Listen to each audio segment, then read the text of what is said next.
PCB है हमारे पास जो कि पूरे सिस्टम को कंट्रोल करती है। उसके बाद यहाँ पे कंप्रेशर है जो कि क्या है, पूरे रेफ्रिजरेशन साइकिल को वर्क करवाता है। दिक्कत नहीं आती है वैसे तो, बट यहाँ पे मेन हमें रिले का देखना होता है इनपुट और आउटपुट कौन सा होता है, तो वो कंटिन्यूटी के थ्रू आप क्या इजीली देख सकते हैं। उसके बाद आ जाते हैं हम कनेक्शन पे। पहले वाला पॉइंट था और अब 1 बाय 1 करके हम क्या न्यूट्रल देंगे। तो एक तो स्विंग मोटर की न्यूट्रल जो है वो न्यूट्रल वाले जंक्शन पॉइंट में लगा देंगे।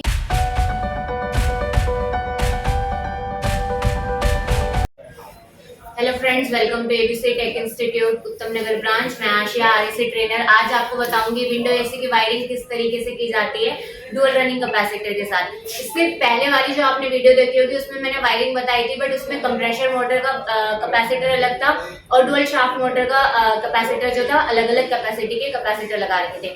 आज की वीडियो में देखेंगे कि पीसीबी के साथ भी डुअल रनिंग कैपेसिटर कैसे वायरिंग करते हैं। जो ये एक सिंगल कैपेसिटर लोग बोलते हैं कि सिंगल कैपेसिटर के साथ 2 वैल्यू अटैच होती है, 2 चीजें, 2 मोटर को आप चलाते हैं, बट एक्चुअल में क्या होता है, इसके अंदर 2 कैपेसिटी के कैपेसिटर होते हैं। वो दिखने में आपको एक लगता है बट इससे पॉइंट्स अलग अलग होते हैं। तो ये देखेंगे कि किस पॉइंट पे किस चीज की वायर लगानी होती है, पूरा प्रॉपर अभी आपको स्टेप बाय स्टेप सीखने को मिलेगा।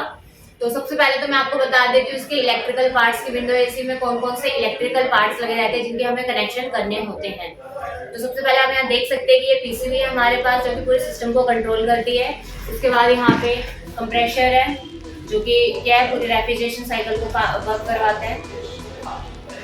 तो कंप्रेशर आपने देख लिया है, यहाँ रोटरी टाइप का कंप्रेशर यूज होता है मोस्टली। उसके बाद ये डुअल शाफ्ट मोटर है जो कि फैन और ब्लोअर को आपको ऑपरेट करने का काम करती है। फिर यहाँ आप देख सकते हैं स्विंग मोटर जो होती है इसी में अटैच होती है पीसीबी के पूरे सेक्शन में, क्योंकि ये लगती है इसी तरीके से यहाँ पीसीबी कि क्या है वो फ्लैप को क्या है स्विच कर सके इस तरीके से। तो यहाँ स्विंग मोटर है, पीसीबी देख लिया आपने, कैपेसिटर है और सेंसर्स जो होते हैं वो ऑलरेडी के जैक टू जैक कनेक्शन होते हैं उनके। तो यहाँ देख सकते हैं दोनों सेंसर है हमारे, ऑयल सेंसर और रूम एयर सेंसर, उनके जैक टू जैक लगे हुए हैं सारी चीज़ें, और डिस्प्ले के भी जैक टू जैक ही कनेक्शन होते हैं। मेन हमें वायर पे फोकस करना होता है कि किस तरीके से वायरिंग की जाती है।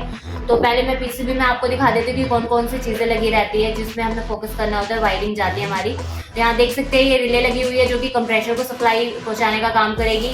फ्यूज है साइड में, यहाँ देख सकते हैं, और ये जो जंक्शन पॉइंट दिख रहे हैं यहाँ पे ऑलरेडी मेंशन है N1, N2, N3 इस तरीके से। तो जहाँ भी जंक्शन पॉइंट होते हैं वो हमारे न्यूट्रल का पॉइंट होता है और ऑलरेडी इसमें मेंशन भी कर रखा है। कई बार क्या होता है कोडिंग के हिसाब से भी लिखा रहता है, पीसीबी के ऊपर डिपेंड करता है। उसके बाद यहाँ आप देखेंगे तो यहाँ फैन की स्पीड दिखा रखी है हाई, जैसे H लिख रखा है फैन, एंड M यानी मीडियम स्पीड को ये कर रहा है, इंडिकेट कर रहा है, और यहाँ लो स्पीड है। और ये वाला जो पॉइंट है डीजे कभी स्विंग करके लिखाता है इस तरीके से। तो ये जो होता है हमारी स्विंग मोटर के लिए होता है। तो यहाँ आपने देख लिया कि मोस्टली सारे कनेक्शन ऑलमोस्ट क्या पीसीबी में पहले से इंडिकेट है और कोई इतनी परेशानी नहीं आती, दिक्कत नहीं आती है वैसे तो। बट यहाँ पे मेन हमें रिले का देखना होता है इनपुट और आउटपुट कौन सा होता है, तो वो कंटिन्यूटी के थ्रू आप क्या इजीली देख सकते हैं। उसके बाद आ जाते हैं हम कनेक्शन पे। पहले आपको यहाँ पे मैं ऑलरेडी बता देती हूँ कि इस तरीके से डुअल रनिंग, तो यहाँ डुअल रनिंग कैपेसिटर है मेरे पास। कैपेसिटी लिखी रहती है अलग अलग इस तरीके से, जैसे 50 + 6 μF इस तरीके से लिखा रहेगा। तो आपको पता चलेगा जो 50 है वो किसके लिए, आपकी कंप्रेशर के लिए, कैपेसिटी के लिए, और जो डुअल शाफ्ट मोटर के लिए उसके 6 होता है इस तरीके से। तो यहाँ पे आप देखेंगे ना, पता नहीं आपको पूरा प्रॉपर दिखेगा या नहीं दिखेगा वीडियो के अंदर, क्योंकि बहुत ज़्यादा अजीब तरीके से लिखा हुआ है, इसके अंदर पूरा प्रॉपर मेंशन नहीं है, बट फिर भी मैं कोशिश करूँगी कि आपको वीडियो में दिखे। यहाँ पे देखेंगे आप तो लिखा हुआ कैपेसिटर पे ऑलरेडी C,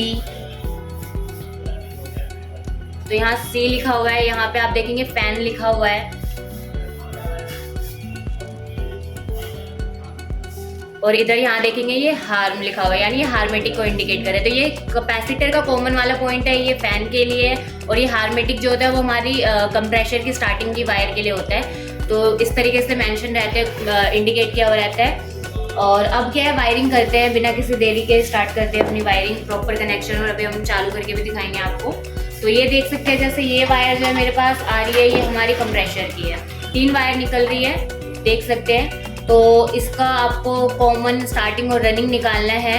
अगर आपको ये नहीं आता है तो इस पर ऑलरेडी एक वीडियो बना रखी है मैंने, आप उसको जाकर के देख सकते हैं। और मुझे पता है कि यहाँ पे कौन सी वायर क्या है, तो मैं पहले ही आपको बता देती हूँ कि ये जो रेड वाली है मेरी कॉमन की वायर है, ब्लैक वाली जो है स्टार्टिंग की है, और ब्लू वाली जो है वो मेरी रनिंग की वायर है।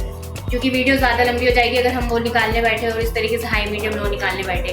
अगर आपको इसी तरीके से डुअल शाफ्ट मोटर का भी starting, running, high medium low किस तरीके से निकालते हैं वो नहीं आता है, तो उस पर मैंने ऑलरेडी एक और वीडियो बना रखी है।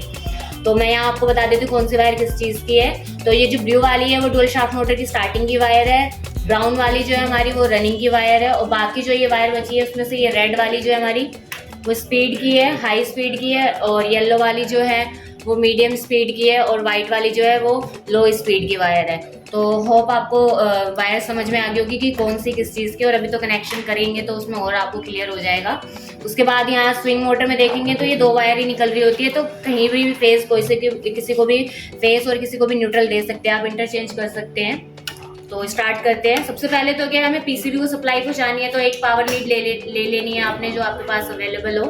तो यहाँ पे एक रिले के इनपुट वाले यानी फेज इन वाले पॉइंट पे लगा देना है, और एक न्यूट्रल के जंक्शन पे लगा देना है। तो यहाँ ये लगा दिया मैंने। तो ये हो गया। यहाँ से क्या है, जैसे मैं पावर ऑन करूंगी तो ये पीसीबी को ऑन कर देगा, बट अब पीसीबी से हमें क्या कनेक्शन देने अपनी सारी मोटर्स वगैरह पे। तो स्टार्ट करते हैं। तो सबसे पहले मैं कैपेसिटर के आपको कनेक्शन करके दिखाती हूँ। तो स्टार्टिंग रनिंग वायर जाती है कैपेसिटर पे। तो सबसे पहले कंप्रेशर की वायर हमने ले ली है। तो ब्लू वाली जो थी मेरी वो रनिंग की थी, और ब्लैक वाली जो थी स्टार्टिंग की थी।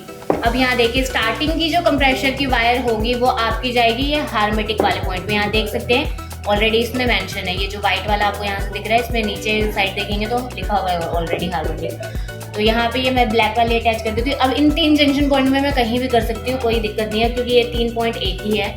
उसी तरीके से ये जो रनिंग वाली वायर है मेरी वो हो जाएगी कैपेसिटर के कॉमन वाले पॉइंट पे। तो यहाँ ऑलरेडी सी करके मेंशन हो रखा है, तो यहाँ मैंने लगा दिया है। इसी तरीके से अब मैं क्या डुअल शाफ्ट मोटर की वायर्स को भी कनेक्ट करूंगी। तो मैंने बताया था कि स्टार्टिंग वायर जो थी मेरी वो ब्लू वाली थी, और ब्राउन वाली जो थी मेरी वो रनिंग की थी। तो इसकी जो स्टार्टिंग जाएगी डुअल शाफ्ट मोटर की वो जाएगी फैन वाले पॉइंट पे। तो ये लगा दिया मैंने, और रनिंग वाली जो है वो कॉमन वाले पॉइंट पे जाएगी।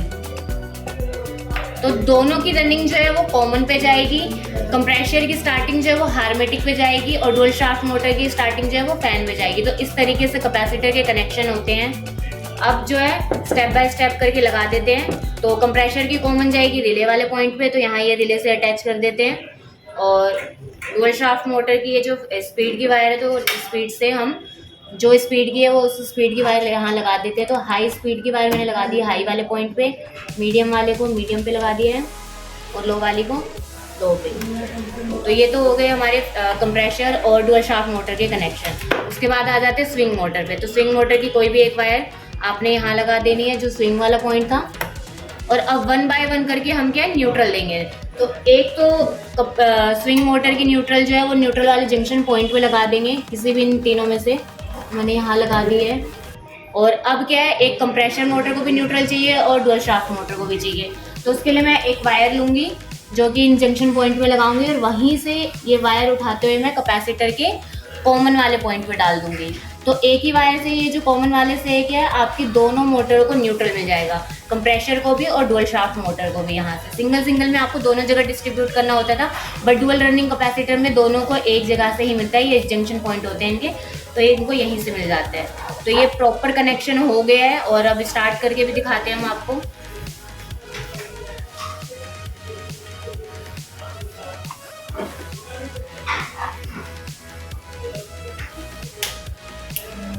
तो ये देख सकते हैं स्टार्ट हो गया है ये।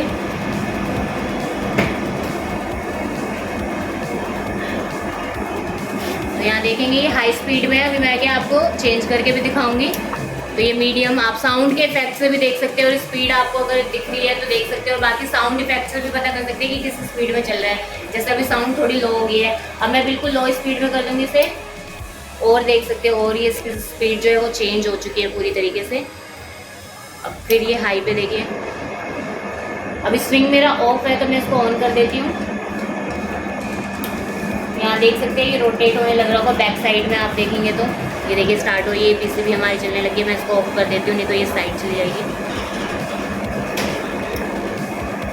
तो इस तरीके से क्या है फुल कनेक्शन दे, आप देख सकते हैं। और अगर आपको इसमें कोई भी डाउट हो अभी फिर भी कि कुछ पॉइंट आपको जो है वो क्लियर नहीं हुआ होगा, तो उसके लिए आप कमेंट्स कर सकते हैं। और अगर अच्छी लगे आपको वीडियो और नॉलेजेबल लगी हो थोड़ी सी भी, तो इसको लाइक करें और दोस्तों में ज़्यादा से ज़्यादा शेयर करें।